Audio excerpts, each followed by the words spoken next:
आपकी जो नींव है उसके अंदर एक ऐसी घूमने वाली हांडी रखी हुई है जो समय के साथ घूमेगी। जब वो दक्षिण दिशा में आके रुकेगी तो आपके घर में एक मृत्यु निश्चित हो जाएगी। तो जब रिश्तेदार इकट्ठे होते हैं तो उसकी जो डेड बॉडी होती है पुलिस के थ्रू वो रेलवे फाटक के पास मिलती है, मतलब उसका आधा सिर कटा हुआ होता है और डेड बॉडी अलग अलग होती है। मेरा नोन है, मैं नाम डिस्क्लोज नहीं करूंगी उन लोगों का। तो जैसे इसके अंदर क्या है कि फैमिली ही फैमिली को कैसे डिस्ट्रॉय कर रही है, क्योंकि अब लड़ाई झगड़ा खत्म हो गया, अब सिर्फ एक यही पावर बची है, तंत्र मंत्र करके एक दूसरे को खत्म कर देना। तो इसी तरीके से दौरानी जेठानी का ही केस है। तो जैसे ही छोटी वाली जब शादी करके आती है तो बड़ी वाली को ये लगता है कि भाई मेरी पावर्स चली गई, छोटी वाली को ज्यादा प्यार मिल रहा है ये सब।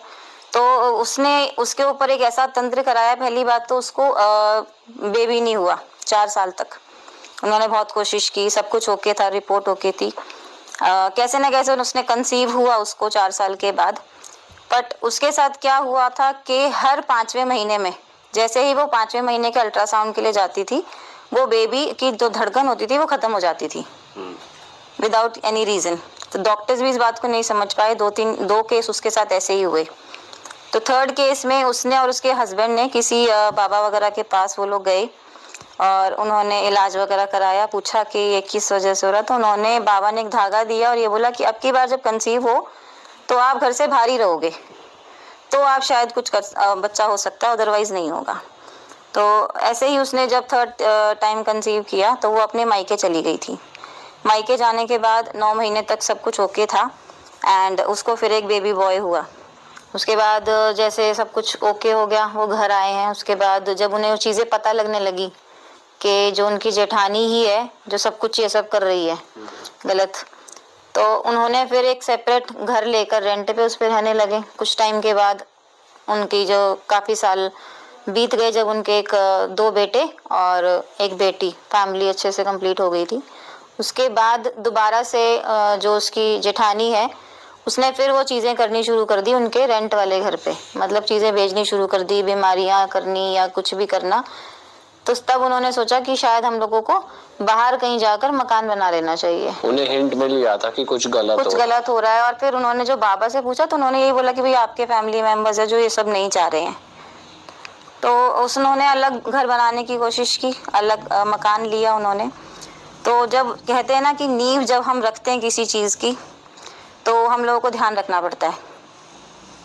तो इसी तरीके से जब उन्होंने उस घर की नींव रखी थी तो उन्होंने उस चीज़ का इतना नॉलेज नहीं था उन लोगों की, भाई ध्यान रखना है या फिर ये चीज़ हमारे साथ हो सकती है।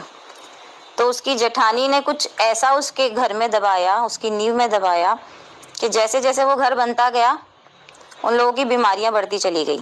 जैसे जैसे ईंट ऊपर चली गई उनकी बीमारियां शरीर के अंदर बढ़ती चली गई। उसके हस्बैंड को कैंसर हो गया। तो इस तरीके से क्या हुआ, जैसे ही घर बनाया, जिस दिन इनॉग्रेशन हुई है घर की, उसकी जो जेठानी है वो एक मिरर देती है गिफ्ट में उनके घर के। सडन नेक्स्ट डे क्या होता है, उसके हस्बैंड की डेथ हो जाती है एक्सीडेंट से। तो वो फैमिली कैंसर था, वो बाई चांस वो कह रहे हैं ना एक्सीडेंट से उसकी डेथ हो जाती है। अच्छा, तो ये सिर्फ मिरर गिफ्ट करने की वजह मिरर से हुआ हो, शायद किसी भी वजह से हुआ हो।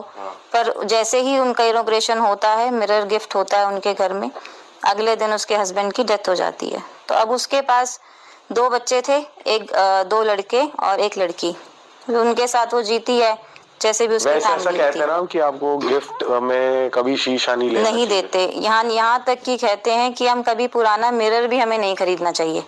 जैसे हम बंजारा मार्केट जाते हैं या कहीं भी मार्केट में जाते हैं तो वहाँ पे सब पुराने मिरर्स मिलते हैं, तो कभी भी नहीं लेनी चाहिए। क्यों ऐसे अशुभ क्यों मानते हैं? इसमें नेगेटिविटी बहुत जल्दी आती है।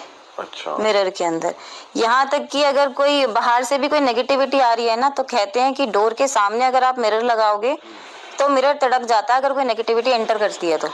अच्छा। तो कई लोग इस चीज को वास्तु के रूप में भी यूज करते हैं कि हम एंट्रेंस के ऊपर मिरर यूज करते हैं ताकि नेगेटिविटी हो तो वो तड़क जाता है, शीशा चला जाता है।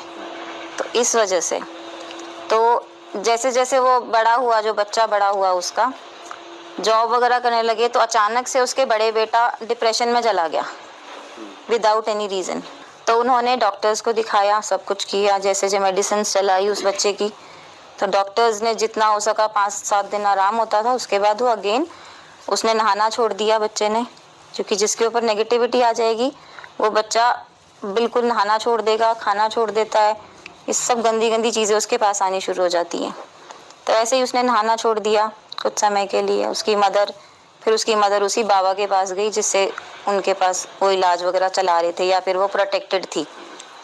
तो उस बाबा ने उनको सिर्फ इतना ही कहा कि आप इस बच्चे को 12 घंटे के लिए कमरे में बंद करोगे, नहीं तो इसकी मृत्यु हो सकती है। उन्होंने निश्चित कर दिया था इस चीज़ को कि हो सकता है भाई इस बच्चे की मृत्यु हो जाए, आप इसको 12 घंटे के लिए घर के अंदर बंद। नए घर में शिफ्ट होने के बाद हुआ था। जैसे मैंने बताया कि नींव के अंदर उसने कुछ ऐसा रखा था।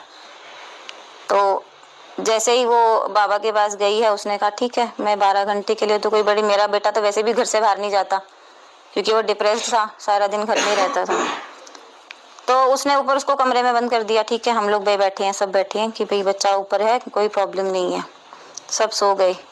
अगले दिन वो बच्चा उस कमरे में नहीं होता, रूम लॉक्ड होता है, आवाज़ें आनी ऊपर से, जैसे आवाज़ें आती हैं अजीब अजीब सी। तो वो लेडीज़ ऊपर जाती है, देखती है तो ऊपर कोई नहीं है।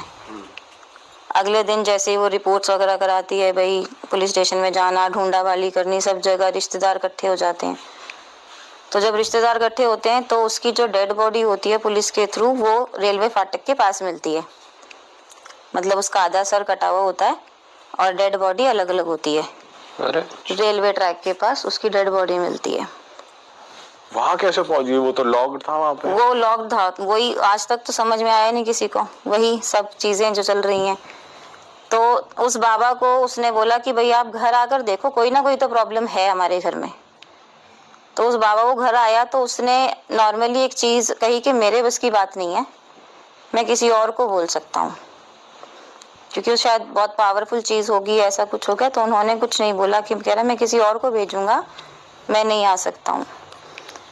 तो उसने किसी और के थ्रू वो चीज़ें करवाई, वो घर पे आया तो उसने ये बताया कि आपकी जो नींव है उसके अंदर एक ऐसी घूमने वाली हांडी रखी हुई है जो समय के साथ घूमेगी, जब वो दक्षिण दिशा में आके रुकेगी तो आपके घर में एक मृत्यु निश्चित हो जाएगी।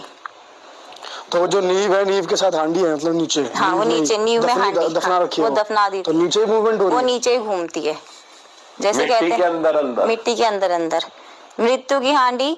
और जो ज्वेलरी होती है उसकी भी जब हांडी दबी होती है तो वो भी घूमती है, वो भी नहीं मिलती लोगों को। कहते हैं ना खजाना दबा हुआ है, पर वो मिलता नहीं है क्योंकि वो भी घूमता है, वो जब मिलना होगा उसी को मिलेगा।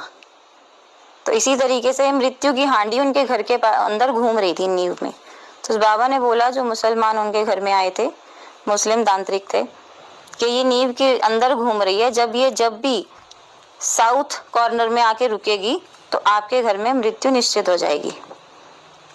तो अब कोई रीज़न तो था नहीं, कुछ कर भी नहीं सकते थे उस घर का वो लोग, क्योंकि वो माँ बेरोजगार थी, भाई बच्चा कमाने वाला कोई नहीं था सहारा उसके ऊपर। तो उन्होंने ये सोचा भी चलो हम बाहर निकलते हैं, एटलीस्ट हमारे बच्चे तो बचेंगे। वो लोग बाहर चले गए उस घर को छोड़कर, वो घर खाली ही पड़ा है, अभी भी कोई नहीं रहता उसमें। पर उस घर में से आज भी कहते हैं आवाज़ें आती हैं उसके फादर की, उसके भाई की, जो वो डेथ हो चुका है, जो मर चुके हैं, वो आज भी उसी घर में रहते हैं, उसी घर में घूमते हैं। कई लोगों ने देखा भी उनको, कहते हैं हमने घूमते हुए भी देखा है, आस पड़ोस वालों ने। अच्छा। कि जीवित घूम रहे हैं वो, हमने देखा है उन लोगों को। वो घर उन्होंने बेचा नहीं, बिकेगा ही नहीं वो घर, बिकता ही नहीं है। सबको पता चल गया था आसपास में, और वो किसी को हार्म भी नहीं करते हैं, वो घूमते हैं। कहते हैं हमें दिखते हैं, जैसे आस पड़ोस वालों से अगर आप इंक्वायरी करोगे तो कहेंगे हमें छत पे दिखते हैं वो घूमते हुए। पर अगर खोदे वोदे तो और मिल जाए बाय चांस, तो फिर तो पे और हो सकती है ना जगह। नहीं, वो खोदेंगे तो वो चीज़ मिलेगी नहीं ना हमें। तो उसको ट्रीट कैसे करें? हो ही नहीं सकती वो नहीं हो सकती। तभी कहते हैं नींव अगर किसी ने कुछ दबा दिया तो आप कुछ भी, मतलब सारी उम्र के लिए आप उसका इलाज कुछ नहीं हो सकता। फिर पूजा पाठ सिर्फ उससे हम प्रोटेक्ट कर सकते हैं अपनी चीज़ को, बाकी अगर ये चीज़ दबा दी तो मृत्यु निश्चित हो जाती है उस इंसान की।